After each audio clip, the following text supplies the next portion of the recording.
उत्तराखंड क्रांति दल काम करेगा, संघर्ष के लिए गरीब तबके के काम करेगा, लेकिन उसके लिए भी हम लोग एक पॉलिसी बनाने जा रहे हैं। उत्तराखंड क्रांति दल के पास वो रजिस्टर कराएगा, उसकी परेशानी जो पीड़ित है अपनी पीड़ा लिखेगा, हम उनके एसोसिएशन को लिखेंगे।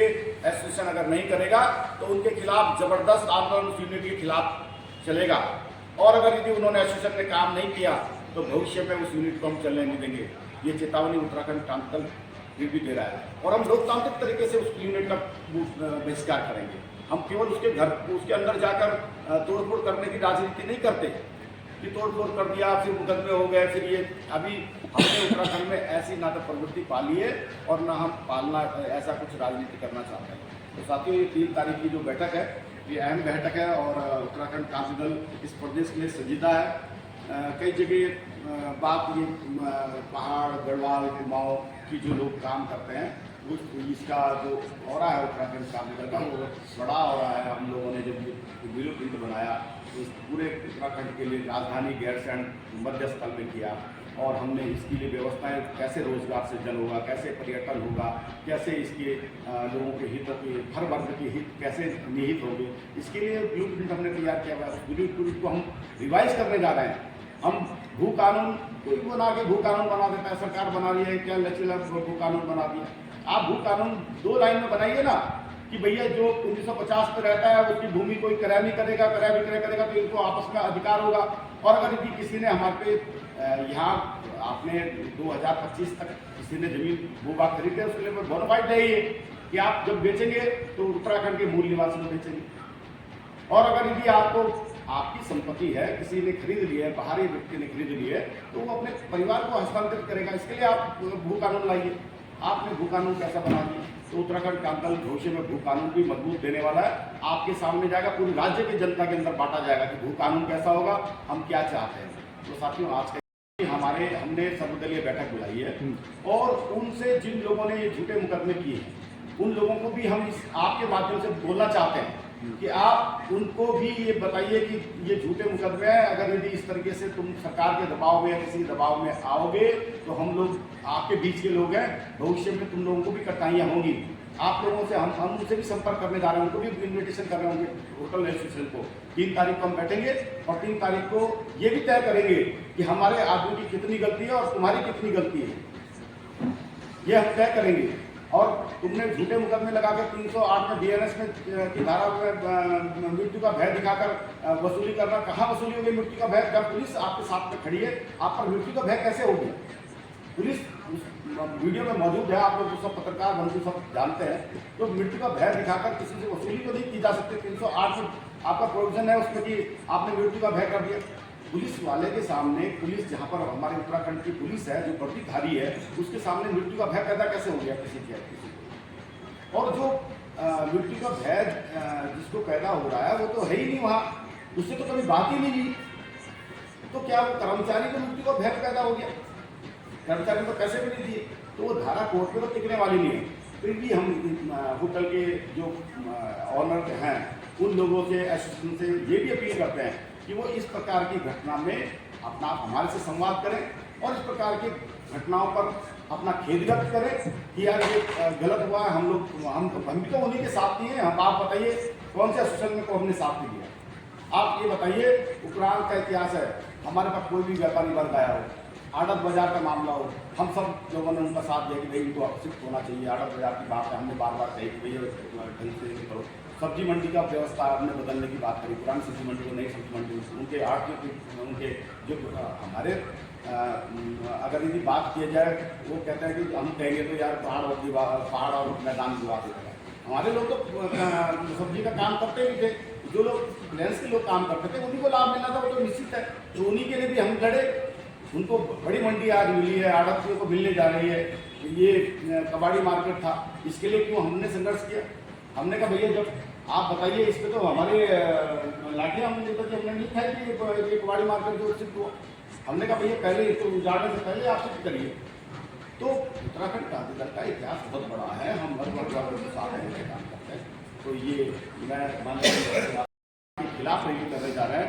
सरकार की जो कूटनीति है कि बांटो राज करो, अभी हम लोगों ने ये किसी लोगों ने चला दिया कि ये उत्तराखंड का पहाड़ में दान करता है, तो दूसरे ने क्या चला दिया, कुमाऊं गढ़वाल चला दिया। तो ये छोटे औरों पे काम करने वाला हमारा लक्ष्य नहीं है। हम उत्तराखंड क्रांति दल अपनी सरकार हम बनाएंगे, हम सब लोगों को, सब वर्गों को साथ में लेकर काम करेंगे। 8 तारीख को हम रैली करेंगे और रैली के माध्यम से ये बताएंगे कि हमारे हितों को आपको सुरक्षित करना होगा। आपको जो हमारे हैं राजधानी गैरसैंण है, आपको पलायन है, बेरोजगारी है, हमारे लोगों पे झूठे मुकदमे हैं, उनके खिलाफ हम लोग लामबंद होकर काम करेंगे। ये हमारा 8 तारीख को रहेगा। हमारा कोई रैली ऐसी नहीं होगी जिसमें मैदान और पहाड़ की खाई बढ़े। हम लोगों ने खाई को कम किया है कभी भी, और लोग राज्य के आंदोलन में आप लोग जानते हैं, अब उस आंदोलन का हिस्सा मैं भी रहा हूँ कि समाजवादी पार्टी ने कुछ लोगों को भ्रमित कर हमारे खिलाफ जो आंदोलन कर रहे थे उनके खिलाफ जो कपड़े के थान होते हैं उनके लठ लेकर पटन बाजार के कुछ इकट्ठा किया और सब तौर पर। तो वो चीज़ें हमारे सामने, हमने देखा उन चीज़ों को, हमने महसूस किया है कि राज्य के अंदर ऐसी ताकतें भी हैं जो हम लोगों को बांटना चाहती है। लेकिन उत्तराखंड क्रांति दल मैदान, पहाड़, गढ़वाल, कुमाऊं के इस दौरे में नहीं जाएगा। हम लोग अपने एजेंडे पे खड़े हैं। हाँ, हम अपने प्रत्येक वर्ग को जो शिवालिक मैंने इसमें आज विज्ञप्ति में एक और बात कही, क्या आप देहरादून को पहाड़ी, जो देहरादून में निवास करता है वो पहाड़ी नहीं कहते? जो यहाँ का पुंडीर है, सैनी है और तमाम जाति के लोग हैं, जो पुराने हमारे हुसैन साहब के यहाँ के लोग हैं, सब किसी जाति धर्म के हैं, क्या वो उत्तराखंडी नहीं है? सब उत्तराखंडी हैं। और हमसे पहला अधिकार अगर ये है तो शिवालिक पहाड़ी में रहने वाले, निवास करने वाले, उसको तलहटी में निवास करने वाले, वो वहाँ के मूल निवासियों का हम उनकी बात करते हैं। क्या ये हरिद्वार के सैनी इसके मूल निवासी नहीं है? हम मूल निवासी बात करते हैं तो कहाँ गलत करते हैं? क्या सैनियों को उसको लाभ नहीं मिलेगा? क्या देहरादून की जमीनें बिक गई है, हरिद्वार की जमीनें बिक गई है, तो उनको सैनियों को आज अनुसूचित महसूस नहीं होना पड़ रहा है? जो किसान सारे उनकी जमीनें बिक गई। तो उत्तराखंड क्रांति दल का जो विषय है वो बहुत बड़ा है। आप लोगों को से अपेक्षा ये है कि इसको गढ़वाल और कुमाऊं में, हिंदू मुस्लिम में, पहाड़ और मैदान में बांटने से बजाय हमारे एजेंडे जो हैं, इतने बड़े बड़े सवाल हमारे पास हैं। राजधानी हम आज अपनी तय नहीं कर पाए। खनन का मामला आपने देखा कि आपके सांसद उठा रहे हैं। हम 1000 करोड़ रुपए खनन से वसूल कर रहे हैं और 500 करोड़ रुपए हम आपसे वसूल कर रहे हैं। तो देखो ना आप कितना बड़ा अंतर है। अब आधी कमाई हम शराब से कर रहे हैं, तो प्रदेश किस दिशा में जा रहा है ये देखिए। तो साथियों, आज की प्रेस से कंधा मिलाकर चलेगा और राज्य को बचाने की सच्ची परिकल्पना के साथ में हमारे साथ खड़ा रहे। तो हम लोग सबको निमंत्रण कर रहे हैं। कल की डेट में ये आरोप और प्रत्यारोप हमारे पास रहा है कि उत्तराखंड क्रांति दल ने इसका नेतृत्व नहीं किया, उत्तराखंड क्रांति दल ने किसी को पूछा नहीं। हम समान विचारधारा के सब लोगों को वो करते हैं। हमारा उद्देश्य, एक और बात मैंने इस विज्ञप्ति में लिखा है, इसको आप लोग पढ़ेंगे, हमने सत्ता पाने के लिए कभी भी गलत रास्ते का प्रयोग नहीं किया और ना हम भविष्य में करने जा रहे हैं। चाहे ना आए हम सत्ता में, हम संघर्ष का रास्ता हमें ठीक है, संघर्ष का रास्ता उपरांत को ठीक रहेगा। तो हमारे बहुत 3 विधायक, हमारे 4 विधायक पहले 2002 में आए, 3 विधायक हमारे 2007 में आए, अब 12 में 1 आए, फिर उसके बाद नहीं आए। कोई बात नहीं, संघर्ष जारी है और ये तय है कि उत्तराखंड क्रांति दल की जरूरत पहाड़ी आदमी को भी होगी और मैदानी आदमी को भी। मैं इस प्रेस के माध्यम से आपको ये कहना चाहता हूँ। बस मेरा कहना यही है कि आपको उत्तराखंड क्रांति दल की आवश्यकता आज नहीं तो कल पड़ने वाली है और हम सरकार भी बनाएंगे और सब लोग। मैं तो टेहरी का मूल निवासी हूँ, देहरादून का मूल निवासी तो पुंडीर ही है ना। मेरा जो मित्र है पुंडीर, वो देहरादून का मूल निवासी है। अब वो गढ़वाली से बोली नहीं आती तो क्या वो मूल निवासी नहीं है? हम उसके हितों को सुरक्षित करने की लड़ाई भी लड़ते हैं और लड़ते रहेंगे।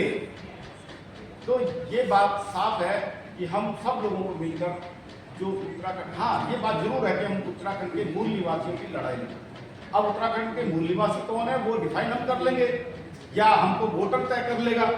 नहीं देना वोट मत दीजिए, हम मूल निवासियों की लड़ाई तो जारी रखेंगे। अब मूल निवास में कौन है क्या नहीं है वो हम डिफाइन करने के लिए हम नहीं कह रहे हैं कि कौन डिफाइन करेगा कौन, वो तो भारत के संविधान में वर्णित है। आप कोई उत्तर प्रदेश में पैदा हुआ तो उत्तर प्रदेश का निवासी है, मूल निवासी है। और जो उत्तराखंड के भूभाग में पैदा हुआ है वो उत्तराखंड का मूल निवासी है। तो ये चीज़ें हमारे उत्तराखंड कानून का और नहीं है कि हम किसी कोई होटल वाला कोई बाहर का है उसका उसने गुप्ता लिख दिया। फिर गुप्ता तो बहुत सारे हमारे ऐसे मित्र हैं जो बहुत पहले से कई सालों से हमारे साथ रहते हैं। वो तो हमारे साथ पढ़ते थे, सब लोग पढ़ते हैं, हम लोग पढ़े हैं। उनके पिताजी हम लोग तो टेहरी से देहरादून आए। ये अपराध नहीं है कि टेहरी से हम देहरादून आ गए, लेकिन हम टिहरी के मूल निवासी हैं। हमें इसे कहने में संकोच नहीं होना चाहिए और इस बात से भी परहेज नहीं करना चाहिए हमें कि जो देहरादून का मूल निवासी गुप्ता है वो हमारा मूल निवासी है।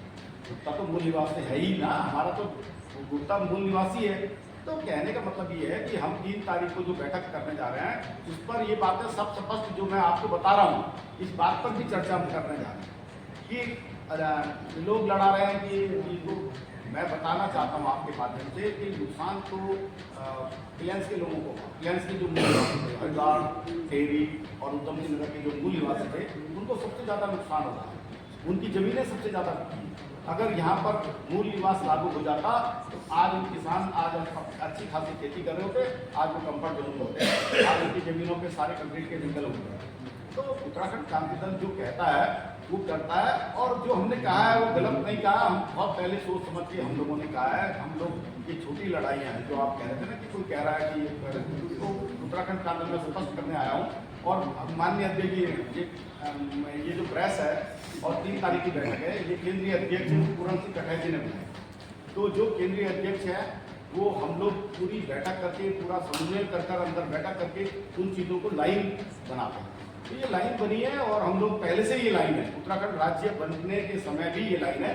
ये बात जरूर है कि हमने इस विज्ञप्ति में, आज इस विज्ञप्ति को आप जरूर और पढ़ना, हमने कहा है कि हम नंदा देवी पर्वत श्रृंखला में आज भी जो हम नंदा देवी पर्वत पर हम जो मेरा घर है आज वो विकास अपेक्षित है। वो वहाँ पर रोड नहीं है, पानी नहीं है, स्वास्थ्य नहीं है, शिक्षा नहीं है, तो मैं कैसे रहूँ। और ये जब मेरे हमारे हम लोग पलायन हो गए तो वो क्यों जो पहाड़ पर हैं वो क्यों ना पलायन हो। जब आपकी सरकारों ने, हमारी सरकारों ने वहाँ पर व्यवस्था नहीं दी तो वो पलायन करके यहाँ आ गए। तो ये बात जरूर हम कहेंगे कि भैया जो पहाड़ पे जो विकास नहीं हुआ है, अब पहाड़ बोल दिया तो पहाड़वासी बोल दिया तो इसमें आपको नाराज होने की आवश्यकता नहीं है। पहाड़ अगर यदि हम इसको पूरे भूभाग को देखेंगे तो नंदा देवी पर्वत श्रृंखला जो है उस पर कितना विकास हुआ आप जब खुद देखिए। और शिवालिक तो वही है जो ये हमारे हरिद्वार है, देहरादून है और नैनीताल वाले जो उधम सिंह नगर में तो विकास हुआ ही है, सड़कों पर हुआ है, शिक्षा हुई है। हम सब लोग प्लान करके क्यों आए हैं, यहाँ पर विकास है।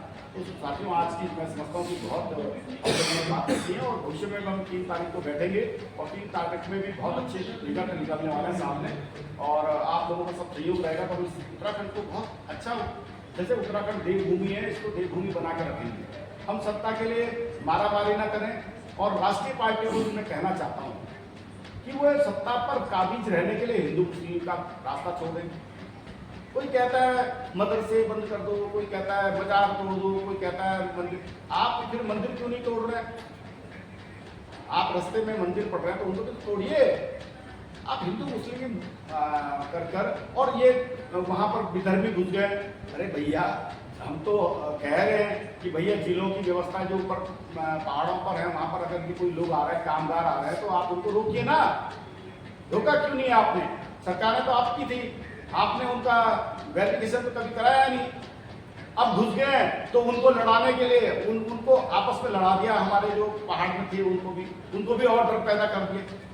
तो ये सरकारों का काम है, ये भारतीय जनता पार्टी का काम है कि उनको लड़ा रहे हैं। उनको पहले रोका होता, पहले चरण में रोक दिया होता, कामगारों को कामगार का लाइसेंस देते आप। उत्तराखंड क्रांति दल यदि सरकार में आया तो हर चीज व्यवस्था सुनिश्चित होगी। हमारे यहाँ आने वाला भी कोई कामगार आता है, चाहे वो उत्तर प्रदेश से आए, बिहार से आए, बंगाल से आए, हम उसके लिए भी व्यवस्था सुनिश्चित करेंगे। अगर वो काम करने हमारे यहाँ आया तो हमारे यहाँ वो हमारे विकास में योगदान करने आया, उसके लिए हम भूमि की आवंटन की व्यवस्था बनाएंगे, उसको हम घर की व्यवस्था बनाएंगे, घर उसको मिले, वो कामगार के रूप में मिले, वो जाके काम छोड़े और चला जाए। अब आप अस्थायी रूप से कब्जा करवा तो फिर वोट के लिए तो कब्जा करा लोगे, कल की डेट में फिर बुलडोजर लेके खड़े हो जाओगे कि वोट दो हमें। तो ऐसी राजनीति उत्तराखंड क्रांति दल ने न की है, न करेगा। और आप लोगों के माध्यम से आप पत्रकार बन गए, सब बुद्धिजीवी, आप इसका विरोध करिए ना। कि भैया आपने पहले तो बस्तियाँ बसवा दी और आप कह रहे हैं कि इनको तोड़ो, फिर आप विधानसभा में अध्यादेश लाओ। ये कहाँ का बात है? तो उत्तराखंड काउंसिल का सीधा बात ये है कि हम उत्तराखंड को संवारने के लिए उत्तराखंड राज्य जैसे बनाया उस पर इसको बचाने के लिए हम निरंतर प्रयास करेंगे। और आप लोगों का बहुत बहुत धन्यवाद। बाकी मैं माननीय नेता से काफ़ी वैसे आज कुछ हो गया है, तो आज नई मूवी से उसको यही था, तो सब लोग का सहयोग